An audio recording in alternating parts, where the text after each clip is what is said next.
You're now a spectator, a simple ghost or spirit with no influence on the outside world, and have no place to stay. Or do you? Your body may no longer be functional, but that doesn't mean everyone else's aren't.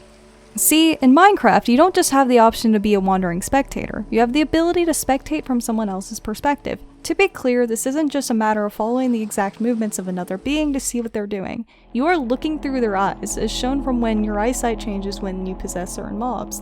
There's no point in denying the truth. You have the power of possession. But what does this entail? Well, in Minecraft, it simply means that you're a harmless bystander in someone else's body. But I think we all know there's more to it than that in reality. Other than the fact that you're not the primary host to that body and therefore can't control it, what's stopping you from doing anything else? By that, I mean, we already know there's nothing they can do to stop you from endlessly stalking them for the rest of their lives. What's stopping you from going a step further? It's not like you have a body anymore, so isn't your only choice to use theirs? You're using their eyes, so who's to say you can't use their mind as well? Let me set the scene for you again. You die, and at some point discover that you can hop in someone else's body. You realize that the endless loneliness of spectator mode is too much for you and decide that you'd be better off just vicariously living through someone else. Take a pick. You have billions of choices after all. So, you pick someone friendly enough and you live all your days and nights through their perspective. But something is a bit off. You hear a voice, but who is it? It's your host, of course, the person you've been living with for who knows how long now. You look in the mirror, and they're not talking, so where is that voice coming from?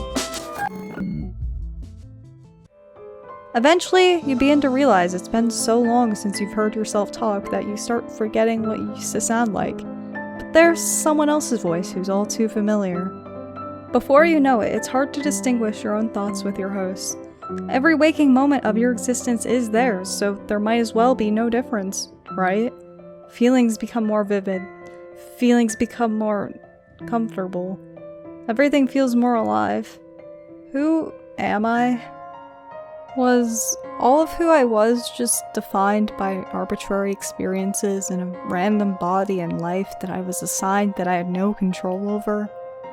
These thoughts, these feelings, they're all so overwhelming. How can all of these be real things? These memories constantly being created become so powerful, so concrete, to the point where they're stronger than everything that defined what my life once was. It's not fair.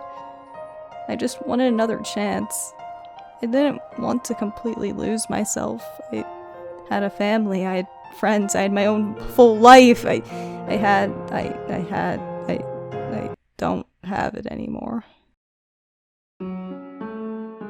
At what point does any of that even matter? I would argue that the question isn't how long it would take for your identity to be forcefully overridden by circumstance, but rather how long it would take for it to become a choice. Forever trapped in a skin suit that just doesn't fit right.